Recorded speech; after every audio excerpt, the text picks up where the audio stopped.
السلام علیکم ورحمۃ اللہ وبرکاتہ۔ ویلکم کر رہا ہوں آپ کو اپنی چینل اسلام لرننگ میں۔ آج میں نے آپ کے لیے ایک اہم ٹاپک لایا ہے، آئیے چلتے ہیں اپنے ٹاپک کی طرف۔ نحمده ونصلي على رسوله الكريم اما بعد فاعوذ بالله من الشیطان الرجیم بسم اللہ الرحمن الرحیم السلام علیکم ورحمۃ اللہ وبرکاتہ۔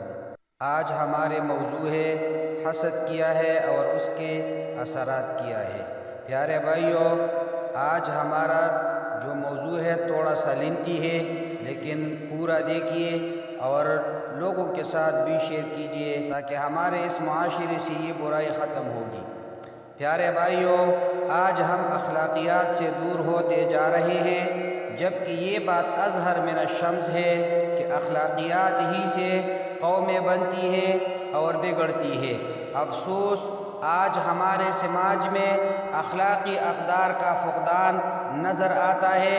اخوت و محبت کا پیارا درس آج ہم نے فراموش کر دیا اور جھوٹ، غیبت، عداوت، بغض و عناد، حسد اور کینہ جیسی بیماریوں میں مبتلا ہے۔ پیارے بھائیو، یہ وہ بیماریاں ہیں جن کی وجہ سے آج ہمارے سماج میں آپس کی قربتیں ختم اور دوریاں مقدر ہوتی جا رہی ہے، جس سے معاشرے میں حسد و کینہ عام ہو جائیں، وہاں کبھی امن و سکون نہیں ہو سکتا۔ بدامنی اور اضطراب اس معاشرے کا مقدر بن جایا کرتی ہے۔ جس طرح انسان کے جسم کو بیماری لاحق ہوتی ہے، بالکل اسی طرح انسان کی روح بھی بیمار ہوتی ہے، اور حسد انہی بیماریوں میں سے ایک مہلک بیماری ہے۔ پیارے بھائیو، یہ وہ مہلک بیماری ہے جو روح کو بے چین، دل کو مجروح، ذہن کو مضطرب اور منتشر کر دیتا ہے، گویا کہ حاسد اپنی ہی جلائی ہوئی آگ میں جلتا رہتا ہے۔ حسد یقیناً ایک مہلک مرض اور بڑا گناہ ہے، اسی لیے مذہب اسلام حسد کی تباہ کاریوں کو بیان کرتا ہے اور اخوت و محبت کا درس دیتا ہے، تاکہ معاشرہ فتنہ و فساد اور اختلافات و انتشار کا شکار نہ ہو اور امن و شانتی کا گہوارہ بن سکے۔ پیارے بھائیو، قرآن مجید فرقان حمید میں ارشاد باری تعالیٰ کا مفہوم ہے، اور آپ ان اہل کتاب کو آدم علیہ السلام کے دو بیٹوں کا قصہ صحیح طور پر پڑھ کر سنائے، جبکہ دونوں نے ایک ایک نیاز پیش کی اور ان میں سے ایک کی تو مقبول ہو گئی اور دوسرے کی مقبول نہ ہوئی۔ پیارے بھائیو، حسد کے لغوی معنی کسی دوسرے کی نعمت یا خوبی کا زوال چاہنا یا اس کے نقصان ہونے کی خواہش رکھنا ہے۔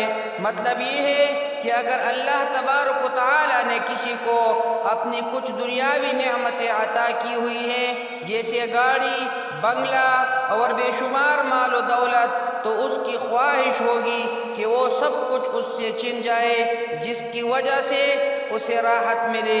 حضور کریم صلی اللہ علیہ وسلم نے فرمایا، مفہوم یہ ہے دو چیزوں میں حسد نہیں، ایک یہ کہ اللہ تعالیٰ کسی شخص کو علم اور مال عطا فرمائے اور وہ اپنے مال کو علم کے مطابق استعمال کرے، دوسرا یہ کہ کسی کے پاس علم ہو لیکن مال نہ ہو اور وہ یہ خواہش کرے کہ اگر اللہ تعالیٰ مجھے بھی مال عطا فرماتا تو میں بھی اسی طرح خرچ کرتا۔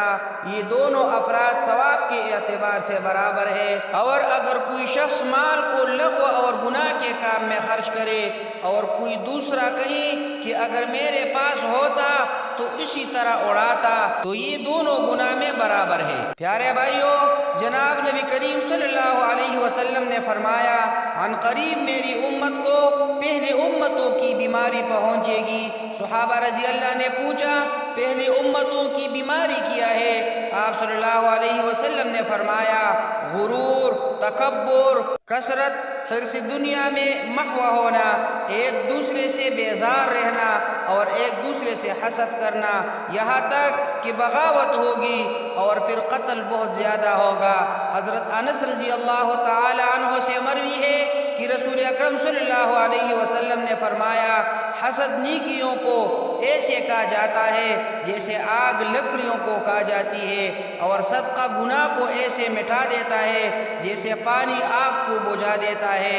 حضرت زبیر ابن عوام رضی اللہ تعالی کہ رسول اکرم صلی اللہ علیہ وسلم نے فرمایا تم میں گزشتہ اقوام کی بیماریاں لوٹ آئیں گی جن میں سے حسد اور بغض بھی ہے، اور یہ مونڈ دینے والی ہوگی، یہ بال نہیں بلکہ دین کا صفایا کر دینے والی ہے۔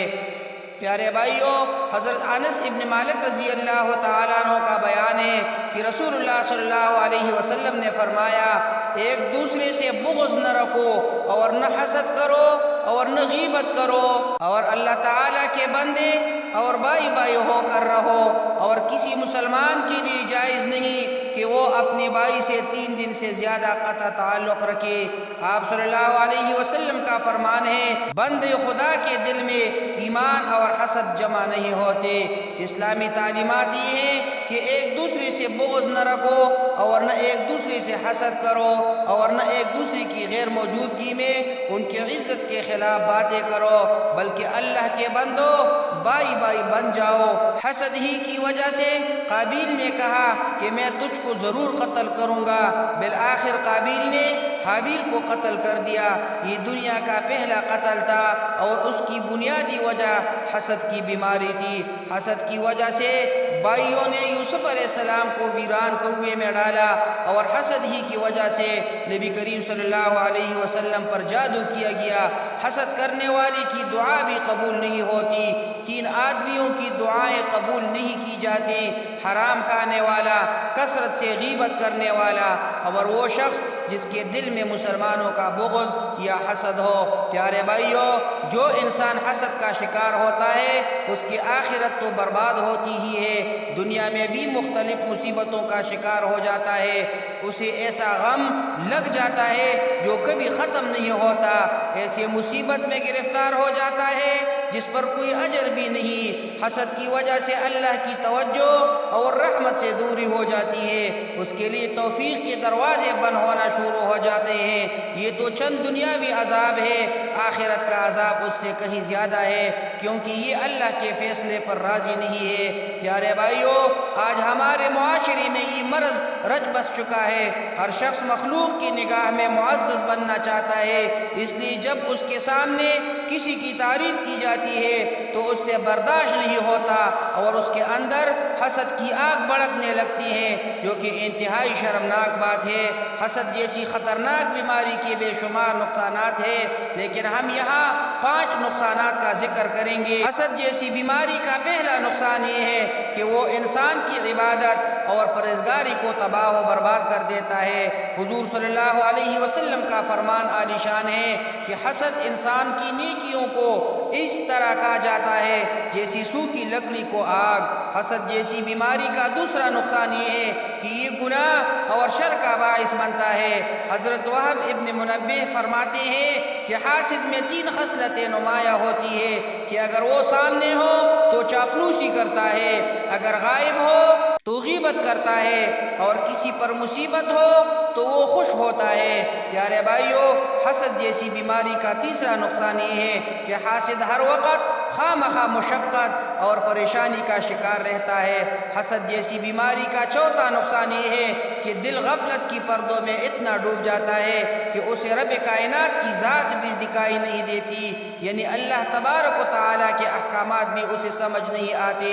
حسد جیسی بیماری کا 5واں نقصان یہ ہے کہ انسان نہ تو اپنے مقصد میں کامیاب ہوتا ہے اور نہ ہی دشمن پر فتح یاب ہوتا ہے۔ پیارے بھائیوں، ہماری دعا ہے کہ حسد جیسی خطرناک بیماری سے اللہ تبارک و تعالی ہم سب کو محفوظ رکھے اور ہمارا دل بغض، کینہ، عداوت اور حسد جیسی بیماریوں سے مکمل صاف رکھے، ہمارے دل میں صرف اپنا خوف اور قرب پیدا کر دے، اور اپنے حبیب صلی اللہ علیہ وسلم کا عشق ہمیں عطا کرے، ہمیں دنیا اور آخرت دونوں میں آسانیاں نصیب فرمائے۔ اقول قولی ھذا استغفر اللہ لی ولکم ولسائر المسلمین۔